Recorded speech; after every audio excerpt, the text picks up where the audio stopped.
pour notre cinquième séance normale paranormale dans le cadre de la semaine, la peur du gendarme. Alors cette semaine, je vous ai dégoté des petites histoires réelles, puis une autre inventée, sur des phénomènes paranormaux dans les enquêtes ou lieux de police et justice. La première histoire concerne le témoignage d'un officier de police qui raconte avoir été sauvé par son ange gardien lors d'une intervention. Que lui est-il arrivé? Il prend son service, il part sur une arrestation. Ils ont un proxénète armé en délit de fuite. Il le pourchasse, il arrive à le rattraper et se trouve coincé au fond d'une cour face au proxénète armé. Il a un fusil. Son fusil est chargé. Juste avant d'arriver dans cette cour, il entend une voix qu'il identifie comme étant la voix de son frère décédé qui lui dit « ça va aller ». Face à lui, le proxénète le voit arriver. Il tente 2 fois de tirer avec son pistolet chargé. Aucune balle ne part. Il se dit « bon, on va faire expertiser l'arme ». L'expertise révèle l'arme n'a aucun défaut. Les balles sont bien au bon endroit. Elles sont malheureusement, elles étaient en état de marche. Alors, que s'est-il passé? L'expert va beaucoup plus loin. Il dit bon, ce qu'on va faire, maintenant que j'ai sorti les balles, vérifié le barillet, etc., etc., je vais tirer 2 fois. 2 fois il tire, les balles elles partent. Eh bien là, c'est pas ce gendarme, c'est un officier de police du coup. Pour lui, ça, c'est une expérience paranormale. C'est inexplicable que ces 2 balles ne soient pas parties. Et ce qui met un petit peu de frisson dans l'histoire, c'est d'avoir entendu la voix de son frère décédé juste avant de lui dire « ça va aller ». Donc voilà. Je vous ai dégoté une autre histoire aussi un petit peu paranormale. Elle s'intitule Le fantôme suicidaire. Alors en fait, c'est pareil, un officier de police qui, ça se passe aux États-Unis, hein, ces histoires-là, parce que autant en France, on en entendra très peu parler. Je vais vous présenter un gendarme un peu hors norme après, mais clairement, les témoignages sont très peu nombreux. Peut-être parce qu'il n'y a pas beaucoup d'histoires. Ça peut être une solution aussi, mais bon.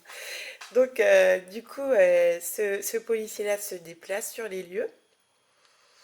Et ils ont été appelés dans une maison. Apparemment, c'était pas très facile parce que un des locataires n'était plus dans son état normal.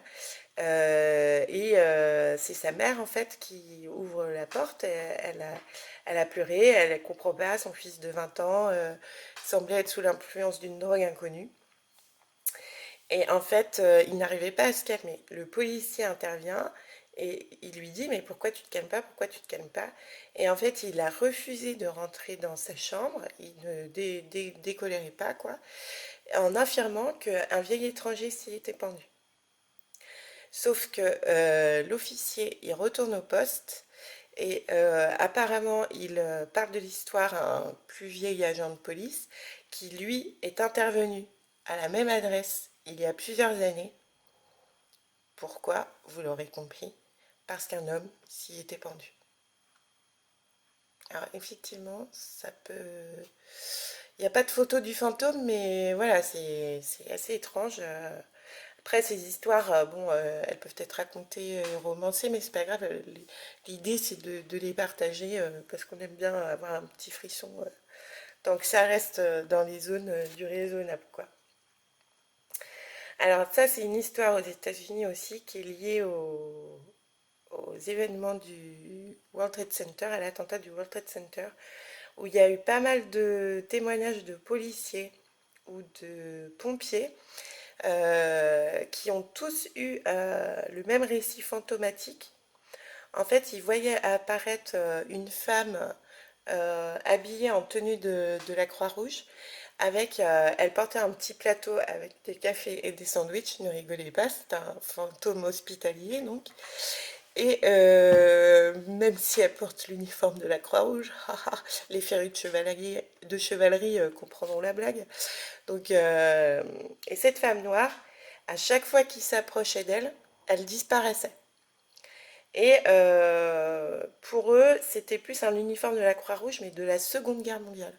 Donc c'est complètement dingue de se dire qu'il y avait un fantôme à l'emplacement de Ground Zero et que c'est un fantôme de la Seconde Guerre mondiale.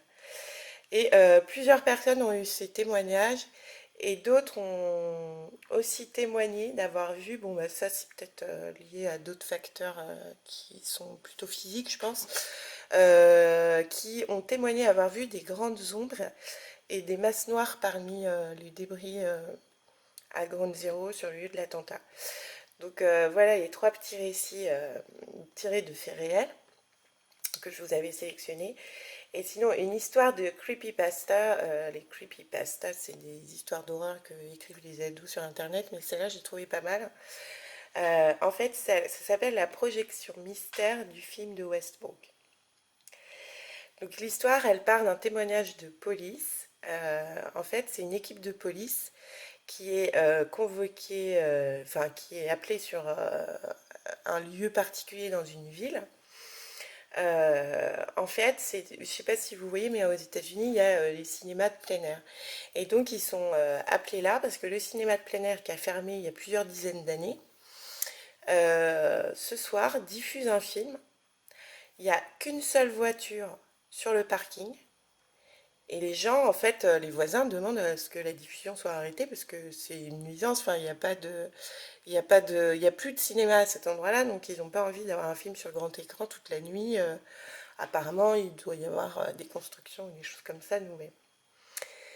La voiture, une Crossley rouge, est garée à un emplacement. Personne dans la voiture. Les policiers ne trouvent aucun matériel de projection ou que ce soit dans les environs pour essayer d'arrêter le film. Donc ils sont obligés d'attendre que le film se termine. Et le titre du film s'appelle Ils viennent de Mars. Un an plus tard, jour pour jour, le 15 juillet, à la même heure, à 21h30, ils sont de nouveau appelés. Vous l'aurez compris, le film est encore projeté. On ne sait pas comment, on ne sait pas par qui, et il y a toujours cette Crossley rouge au même emplacement. En fin de compte, tous les ans, cet épisode paranormal va se reproduire. La conclusion de l'enquête, c'est qu'à cet endroit-là, le réalisateur du film, ruiné et acculé au moment de la sortie du film, tout le monde l'avait lâché, il avait fini son film tout seul, s'était suicidé à cet endroit-là. Creepypasta, c'est des histoires quand même, hein, c'est dingue de penser à inventer une histoire pareille. Donc voilà, les apprentis Stephen King, voilà ce qui nous pondent sur le net. Sinon, il y a une autre histoire, La Maison Hurlante, où là c'est pareil, c'est une chaîne YouTube qui s'appelle Les histoires paranormales de la police, qui nous raconte l'histoire de la maison hurlante de Junction Falls. Cette maison fait aussi froid dans le dos.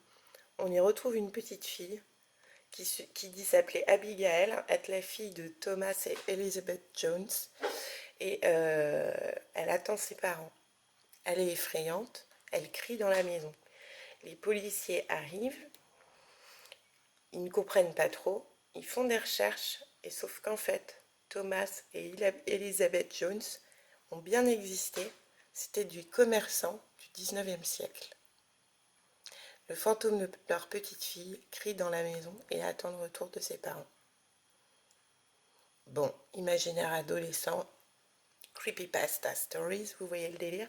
Mais bon, voilà, je trouvais que c'était sympathique à partager. Je me suis dit, tiens, ça c'est pas mal comme histoire. Donc, dernière petite brève pour vous ce soir dans notre instant de Freaky Friday. Je vous présente le gendarme Émile Tisanet. Donc Émile Tisanet, c'est un gendarme français qui a consacré sa vie à enquêter sur les phénomènes paranormaux avec les méthodes et la méticulosité du gendarme. Donc c'est un homme qui a sombré qui était à deux doigts de la folie hein, au moment de son décès avec tout ça. Il avait des archives personnelles assez impressionnantes qui ont donné lieu à une exposition d'ailleurs. Et en fait, ce gendarme-là est impressionnant parce qu'il n'a jamais démordu et il a toujours dit que de toute façon il existait des phénomènes paranormaux. Donc sa hiérarchie ne l'a pas suivi hein, et a trouvé qu'il manquait de discernement forcément. Et parce que voilà, il utilisait des Ouija pour résoudre des enquêtes, des magnétiseurs ou des trucs comme ça. Donc ça me rappelle comment? Ça me rappelle une série comme ça avec une médium incarnée par Rosanna Arquette. Bah, elle s'appelle Medium d'ailleurs la série. Et en fait elle aide les enquêteurs à résoudre leurs enquêtes parce qu'elle a des flashs et tout ça. Enfin bon bref. Et donc voilà l'histoire comment de Émile Tizanet. Alors il y a un livre qui est paru le concernant. Il a enquêté sur plus de 300 maisons hantées au cours de sa carrière entre 1935 et 1954. Tout ça est repris dans un livre écrit par Philippe Baudouin, Les forces de l'ordre invisible. Donc voilà, une dernière petite histoire qui fait peur, un storytelling, mais que vous pourrez voir en vidéo, qui s'appelle Le Commissariat hanté. Alors là, cette vidéo, elle vous montre un commissariat, caméra de vidéosurveillance partout, enfin classique quoi, un commissariat. Et sur les caméras de vidéosurveillance, on voit une porte de garage qui s'ouvre, un balai qui bouge tout seul, et ensuite on a une sorte de flou un peu comme s'il y avait une apparition spectrale quoi sur la vidéo. Donc soit on s'est dit, je me dis, soit c'est une blague du supérieur hiérarchique qui voulait faire comprendre à tout le monde qu'au lieu de regarder des vidéos débiles sur YouTube, vous feriez mieux de passer le balai parce que c'est un peu crade. Donc ça peut être une explication. Mais apparemment, non, ils sont très sérieux. C'est un commissariat en Australie. Et voilà, ils ont vraiment trouvé que c'était assez flippant de voir ça dans leurs locaux. Donc je vous mettrai le lien de la vidéo en barre de description. C'était Laurie Dubois pour la chronique Normale Paranormale Freaky Friday, la peur du gendarme. À bientôt!